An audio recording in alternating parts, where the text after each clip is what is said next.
صلوا على الحبيب صلى الله تعالى على محمد صلى الله عليه وسلم. الحمد لله رب العالمين والصلاة والسلام على سيد المرسلين. أما بعد فأعوذ بالله من الشيطان الرجيم. بسم الله الرحمن الرحيم. الصلاة والسلام عليك يا رسول الله وعلى آلك وأصحابك يا حبيب الله. الصلاة والسلام عليك يا نبي الله وعلى آلك وأصحابك يا نور الله. My dear Islamic brothers and viewers of Madri channel, Alhamdulillah Azza wa Jal, today we are in second episode, in second silsila of the Faizane Ahle Bayt, the blessings of Ahle Bayt. We will hear the blessing and the virtue of Durood Pak. Sheikh Muhammad bin Sulaiman Jazoli rahmatullahi ta'ala says that I was once on a journey. At one place it was time to offer salah. There was a well there, but no rope or bucket to pull the water out. I was still thinking about this problem when a girl on top of a house looked at us, asked, "What are you looking for?" I replied, "I am looking for a bucket and some rope." She asked my name and I told her. She said, "Oh, so it is you who is spoken about a lot, but your condition is such that you can't even pull water from a well." After saying this, she spat in the well. As soon as she did this, water started rising in the well and started flowing out. Muhammad bin Sulaiman Jazuli rahmatullahi ta'ala performed his wuzu and offered his salah and then asked the girl, "Tell me truthfully how you achieved this marvel." She replied, "I recite Durood Sharif and with its blessing this marvel happened." He rahmatullahi ta'ala says that I was so impressed by that girl that I promised I will write a book all about Durood Sharif. Therefore, he rahmatullahi ta'ala wrote a book all about Durood Sharif, which is famously known as Dalailul Khairat Sharif. Subhanallah. Sallu ala al-Habib sallallahu ta'ala ala Muhammad sallallahu alayhi wa sallam. My dear Islamic brothers and viewers of Madri channel, in previous silsila we learned about the status of Ahle Bayt in the blessed code, in the front of blessed code of Allah subhanahu wa ta'ala, and in the blessed code of Rasulullah sallallahu ta'ala alayhi wa sallam as well. We also learned about that how the Kufis, the people from Kufa, call or invite Imam Hussain radiyallahu ta'ala, and then Imam Hussain radiyallahu ta'ala sent Hazrat Muslim bin Aqil radiyallahu ta'ala. And what happened with his blessed companion Hazrat Muslim bin Aqil radiyallahu ta'ala arrived in Kufa, and then what happened? The story is very cheerful. It is continues, and now the battle is started. The fight is started with the Kufis. My dear Islamic brothers, Hazrat Imam Muslim bin Aqil rahmatullahi ta'ala, when this sight was seen, at that moment a person named Ibn Ash'as, who was among those who were about to attack him, declared, "There is protection for you, there is aman for you, neither would you be killed nor would you be dishonored." At that moment, due to the intense tiredness he was feeling, Imam Muslim radiyallahu ta'ala decided to rest against a wall. A donkey was then presented to him and he climbed on it. Someone then grabbed his sword from his hand and he remarked, "This is the first treachery." Ibn Ash'as then replied, "Do not fear." Imam Muslim then said, "Where is that protection?" He then began to weep. Someone then asked, "A brave man like you is weeping?" He replied, "I am not weeping for myself. I am weeping for Hussain and the family of Hussain radiyallahu ta'ala, who is arriving because of this conceived satisfaction at you people, and he has no idea of your treachery and deceit." He then turned to Ibn Ash'as and declared, "I can see that you would be helpless in giving me protection, and even your protection would be of no help. If it is possible, then at least send someone to Imam Hussain radiyallahu ta'ala anhu and notify him of my condition, so that he can go back instead and not become entrapped by the deceit of the people of Kufa. When Imam Muslim bin Aqil radiyallahu ta'ala anhu was presented to Ibn Ziyad, Ibn Ash'as spoke, I have given him protection, I am giving him aman. Then this despicable person replied, what is your connection with protection? I sent you to bring him back and not to give him protection. Ibn Ash'as remained silent. At that moment, Imam Muslim felt extreme thirst because of his severe injuries and wounds. He saw a container of water and requested he be given some water from it. But at the moment a person called Ibn Amr Bahili remarked, look at how cool the water is. You will not even be given a drop to taste until you finally drink. Ma'azallah, Allah forbid, from the hot wells of hell. Astaghfirullah. Imam Muslim angrily replied, O unfortunate and despicable person, you are the one who is rightfully entitled to hell. Amara bin Uqba then felt piety and asked for some water.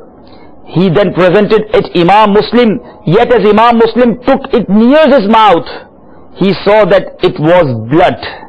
This occurred 3 times, and finally Imam Muslim radiyallahu ta'ala declared, this is what the Almighty Allah Azza wa Jal has divinely decreed. When he stood before Ibn Ziyad, Imam Muslim did not greet him, and because of this Ibn Ziyad angrily declared, you will certainly be killed. Imam Muslim then asked that he given a chance to make his final will and testament. Ibn Ziyad allowed him this. Imam Muslim then said to a person called Amr bin Saad, there is some connection between you and I have some private issues to discuss with you. This hard-hearted person replied, I do not wish to hear it. Ibn Ziyad then demanded that he listen to the private requests of Imam Muslim, because Amr bin Saad was related to Imam Hussain for his uncle's side. When they were both separate from the others, Imam Muslim declared, I had taken a loan in Kufa of 700 dinars. Please have it settled. Secondly, after I am killed, please take my body away from Ibn Ziyad and have it buried. And thirdly, please send someone to Imam Hussain radiyallahu ta'ala anhu and forbid him from coming here. Ibn Saad then related this entire private conversation to Ibn Ziyad. Ibn Ziyad then told him surprisingly, can a trust be placed on such a deceitful person? In other words, Imam Muslim had requested him to keep these facts private, yet he made it public. He then informed Ibn Saad, you are in charge of your wealth, you may do whatever you wish with it. As for Hussain, if he does not intend to come to us, we will not go to him, otherwise we will not spare him. As for the janazah of a Muslim, your request will not be acceded to. After hearing the command of Ibn Ziyad, Imam Muslim radiyallahu ta'ala anhu was then taken outside. All the while, Imam Muslim continued to praise the Almighty Allah Azza wa Jal and seek His divine pardon until he was finally martyred. His head was then taken to Yazid. Inna lillahi wa inna ilayhi raji'un. Now the story of Imam Hussain and his final journey to Karbala. It is the final month of the 60th year of the Hijrah and is also the season of Hajj. Thousands of people have turned their backs on their beloved ones and have presented themselves in the blessed house of the Almighty Allah subhanahu wa ta'ala. In brief, today is the day in which numerous people from many walks congregate in front of the house of the Beloved. My dear Islamic brothers and viewers of Madani channel, however, looking at the blessed face of Imam Hussain, it seems that there is another reason due to which he is not part of this congregation. Or perhaps someone has lifted the veil from his face and is looking at another world, and because of this he does not have the time to look at this world. And if he begins to feel sadness at missing this Nafli Hajj, then perhaps a hidden voice is telling him, "Oh Hussain, do not become sad. If you are sad at missing the Hajj this year, then I have prepared for you the goods for performing the real Hajj." Allahu Akbar. Real Hajj Akbar. Therefore, tie around you the ihram of strength and bravery. If I have prepared for the people in Makkah a small place between Safa and Marwa in which they can perform sa'i, then for you the land between Makkah and Kufa and Karbala is present. If the people are drinking water from Zamzam at this place, then I will keep you thirsty for 3 days and then let you drink the sweetness of seeing me till you are satisfied. If the Hajis are slaughtering animals on the 10th of Dhul Hijj, then on the 10th of Muharram, on the plains of Karbala, your lap shall be filled with the bodies of those you loved as a sacrifice. If the Hajis have spent wealth on the journey to Makkah, on the plains of Karbala, you shall sacrifice your life and everything you own. If the people in Makkah have opened shops on the bank of Tigris, on the bank of Furat, for the sake of your friends, you will open your doors. At this place the traders are selling goods. There in Karbala, you will be selling your lives. Here the Hajis are coming to buy and sell. There in Karbala, your true friends will sell their lives and souls for you. The Quran has already declared in Surah Tawbah, verse number 111, that Bismillahir Rahmanir Rahim, Inna Allah ashtara minal mu'minina anfusahum wa amwalahum bi anna lahumul jannah. Translation: no doubt Allah has purchased from the Muslims their lives and their belongings against this return, in that for them is paradise. They fight in the way of Allah, then they kill and are killed. True promise on His generous. Subhanallah, my dear Islamic brothers and viewers of Madani channel. True promise on His generous responsibility in the Torah and the Injil and the Quran. And who is true to His words than Allah?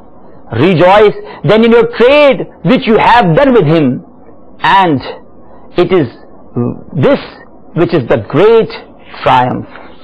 My dear Islamic brothers and viewers of Madani channel, such were the circumstances which were created that Imam Hussain radiyallahu ta'ala decided to commence his journey towards Kufa. When this departure became known, Hazrat Umar bin Abdul Rahman completely objected to this and tried to stop him from leaving. Imam Hussain replied, what is to happen is going to happen. Hazrat Abdullah ibn Abbas also tried to stop him and advised him, wait a few days. If the people of Kufa kill Ibn Ziyad or drive out the enemies, then you will know that they are sincerely calling you. If however Ibn Ziyad has got control over them and the enemies are still present in the city, then they are not calling you towards anything good. I sincerely believe that these people who are calling you will also oppose you. Imam Hussain replied, I will make istikhara.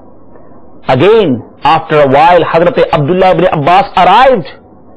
My brother, I wish to have patience, yet patience does not seem to come to me. I believe that you will be martyred if you leave. The people of Iraq are treacherous. They even martyred your father and did not side with your brother. You are the leader of the Arabs. Either stay in Arabia or write to the people of Iraq to remove Ibn Ziyad.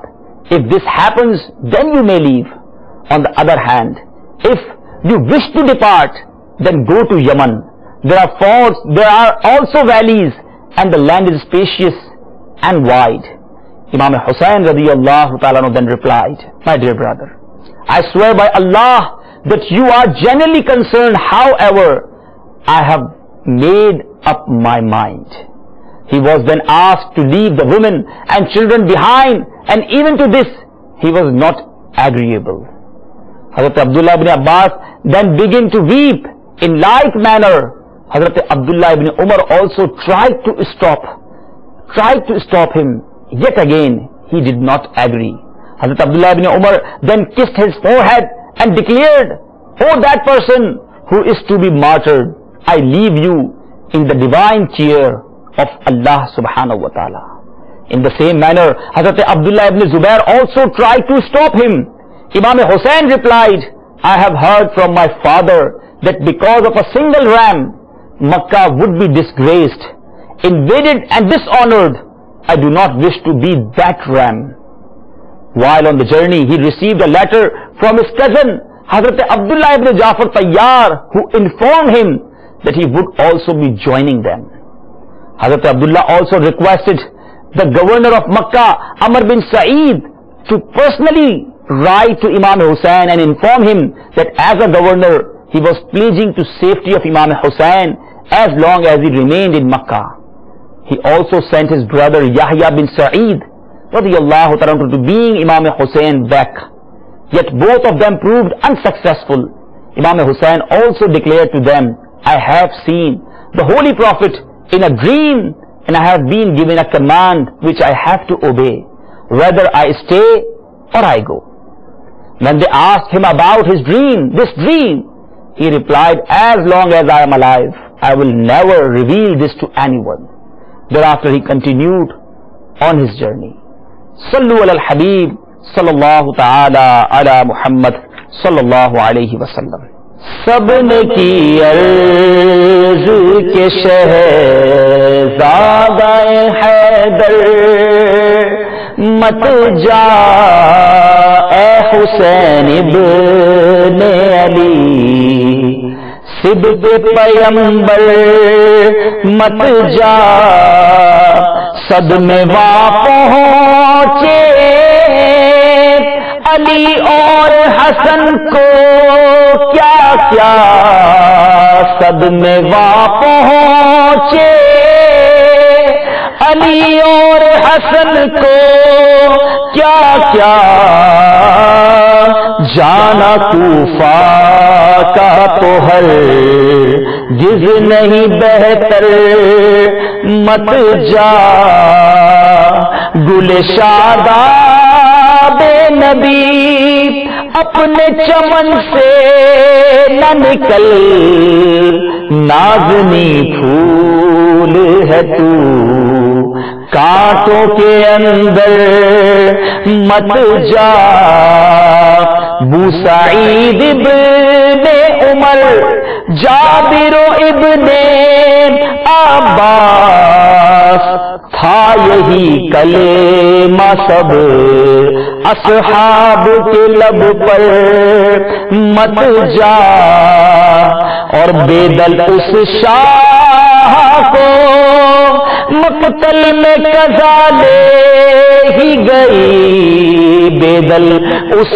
Shah को मक्तल में कज़ा ले ही गई कहते सब रह गए दीन के server मत जा, कहते सब रह गए दीन के सरवर मत जा, सबने की अर्ज के शहर ज़ादाए हैदर मत जा।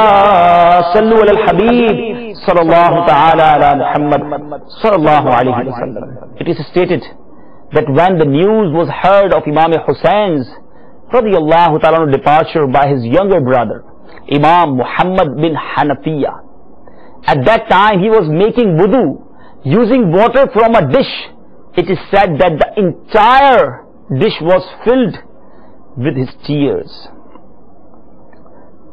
As Imam Hussain continued, on the other side, when this news reached Ibn Ziyad, he decided to blockade a vast area of Qadisiyah, including various wells with large contingent of soldiers. In this manner, he prepared a scenario which would tear at the hearts of Muslims until the day of judgment. Imam Hussain then sent a person named Qais bin Mashhar to Kufa to notify the people of his impending arrival. When this person arrived in Qadisiyah, the soldiers of Ibn Ziyad managed to capture him and brought him in front of the despicable Ibn Ziyad. Ibn Ziyad then informed him, if you wish to survive, then climb on this roof and publicly insult Imam Hussain. Allahu Akbar.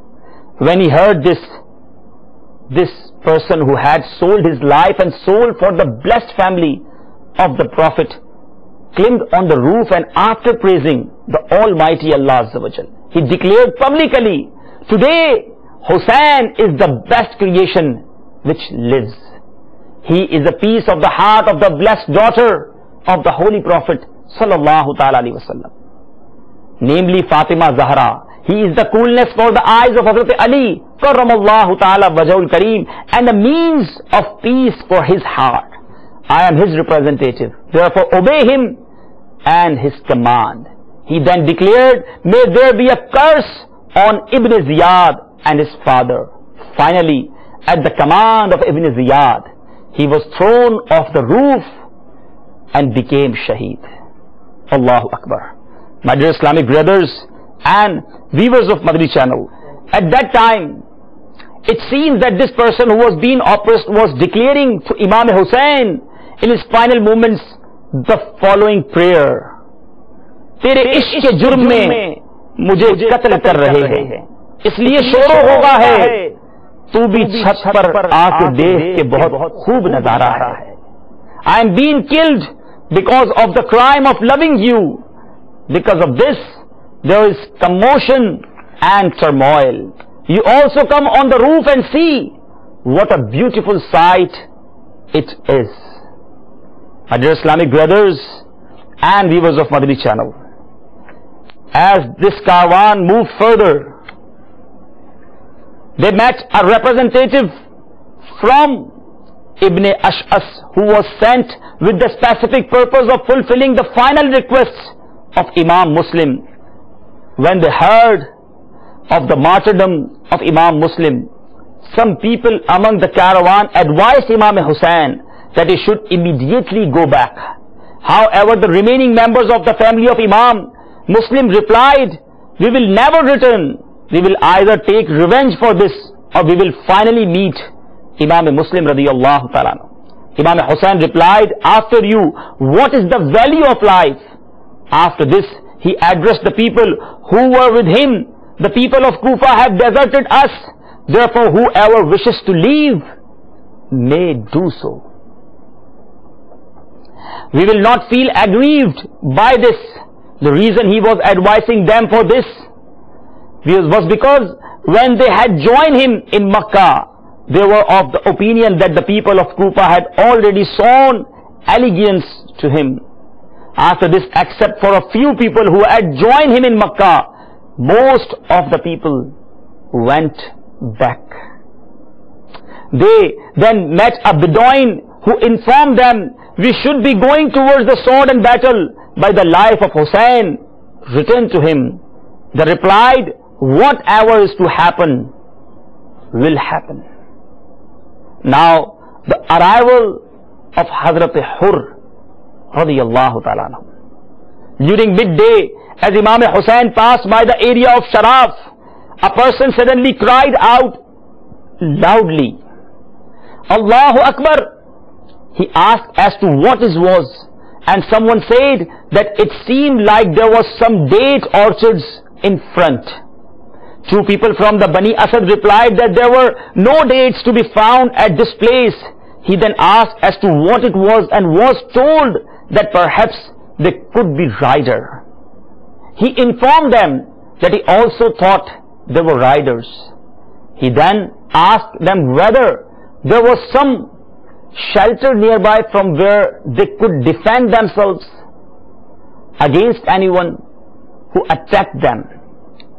They replied, yes, a well called Zu Hasam, if we arrive there before these riders.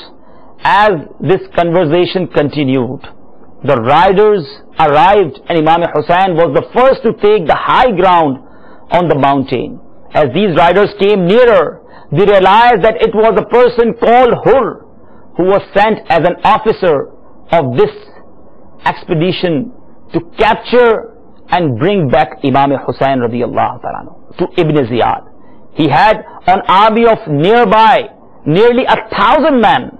He then arrived in front of Imam Hussein radiyallahu ta'ala's companions at the time of midday. Imam Hussein then requested that the animals and the companions of Hurr be given water to drink. This was then done.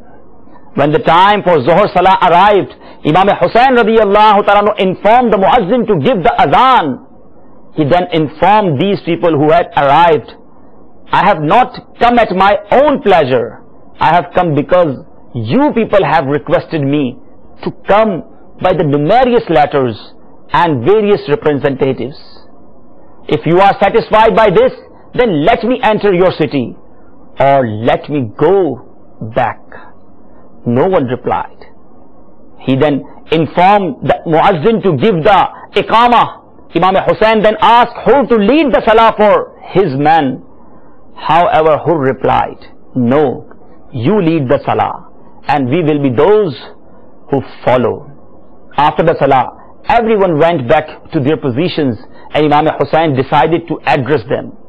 After praising the Almighty Allah Azza wa Jal, Imam Hussein declared, if you fear Allah and understand the truth from Him, then the pleasure of Allah is in this, that you consider the family of the Holy Prophet Sallallahu Alaihi Wasallam as the true people in command above those other people. However, if you dislike us and do not understand our rights, and if you wish to go against what has been written in your letters and what was said in your representatives, then I will return from where I came from. Hurr replied, by Allah, we do not know about any letters or any representative.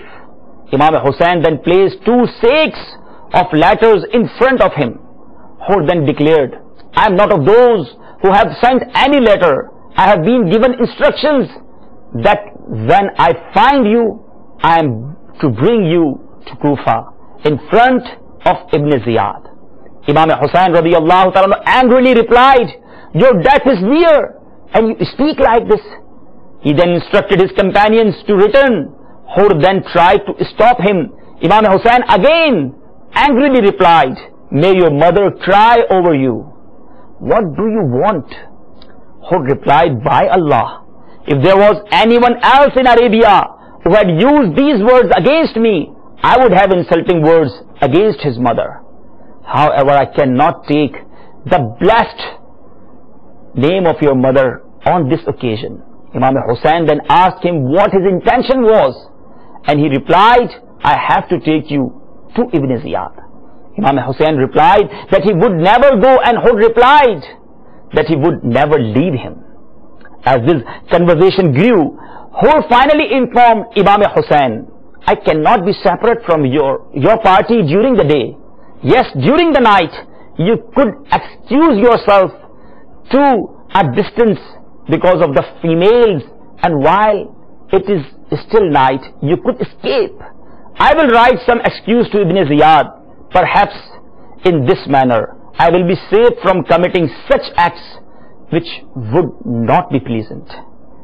My dear Islamic brothers and viewers of Madani channel, now what happened? The night became silent and all other creatures were still and quiet. The night itself became even more frightening. Those who slept took long breaths, and the magic of sleep seemed to have overtaken everyone and everything. The troops under the command of Hur were also sleeping soundly. At the moment, Imam Hussain, who was expectantly walking around, decided to prepare for his journey. Many goods were already ready during the early part of the afternoon. The children and females were then mounted on the animals. The blessed caravans then decided to leave in the darkness of the night, thinking that the enemy was sound asleep and that during the morning they would find themselves far away. The entire night was spent in traveling and moving the animals as fast as possible. Yet look at the destiny of these oppressed people. In the morning they found themselves nowhere but on the plains of Karbala. This is the 2nd of Muharram 61 AH. My dear Islamic brothers, Amr bin Saad has now arrived to attack Imam Hussain with his army. This person has been nominated by Ibn Ziyad to kill and destroy the caravan of Imam Hussain. As a reward for this act, he has been promised the governorship of the area called Ray. When he heard of the arrival of Imam Hussain, he decided to cancel his journey to Ray. Instead, he was informed by Ibn Ziyad to cancel his journey to Ray and instead to attack Imam Hussain radiyallahu ta'ala anhu. Now, water is restricted for Imam Hussain. Amr bin Saad then sent nearly 500 soldiers to the banks of the Tigris, bank of the Furat, making sure that he closed all openings to this river for that person who is the grandson of the Holy Prophet Rasulullah sallallahu alaihi wasallam, who is in charge of the fountains in paradise. One night they called Imam Hussain to the center of the plain and decided to discuss the issue. Imam Hussain advised them to leave the side of the oppressor, and then the one who was openly corrupt, Amr bin Saad, informed him that his house would be destroyed. To this, Imam Hussain radiyallahu ta'ala replied, "In its place, I would build a much better house for you in paradise." Amr bin Saad replied that his entire belongings would be confiscated. Imam Hussain replied that he could be given even more than this. The letter of Amr bin Saad to Ibn Ziyad calling for reconciliation, and then the dispatching of Shimr against Imam Hussain. This type of conversation between the both continued for nearly 3 to 4 nights, with the result that Amr bin Saad sent a letter to Ibn Ziyad telling him Hussein's request is that he is allowed to either return or be taken to Yazid or left alone to travel to some far-flung area. You can draw your own conclusion from these requests. It must be remembered that Imam Hussain had never ever requested that he be allowed to visit Yazid. When Ibn Ziyad read this letter, he agreed. However, Shimr Zil Joshan shouted, "Are you accepting such advice?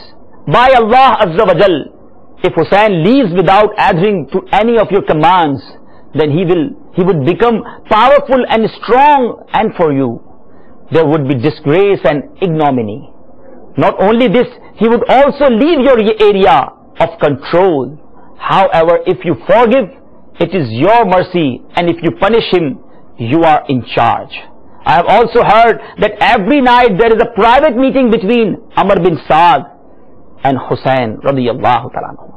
Ibn Ziyad then informed him, your advice seems correct. Take my letter to Ibn Saad. If he obeys, then he is your leader. If not, then you are the leader of the army. At that same time, also cut off the head of Ibn Saad and have it sent to me.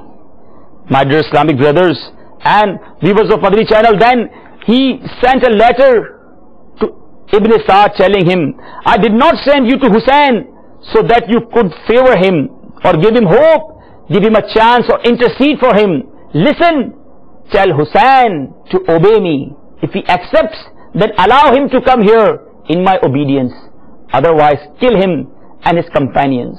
If you obey my command, then the agreement we have will be given to you as a reward. Otherwise, leave my army for the command of Shimr. My dear Islamic brothers, the story of Karbala is continued. Our silsila, our program, the blessings of Ahl Bayt is continued. In next episode, we will listen about what will happen with Imam Hussein in the Maidan-e-Karbala, in the plains of Karbala. Keep watching Madani channel. May Allah Azza wa Jal showers mercy upon us for the sake of His beloved Imam Hussein and the martyrs of Karbala. Ameen. Bijahi Nabi Ameen. Sallallahu ta'ala alayhi wa sallam. Sallu ala al-Habib. Sallallahu ta'ala ala Muhammad. Sallallahu alayhi.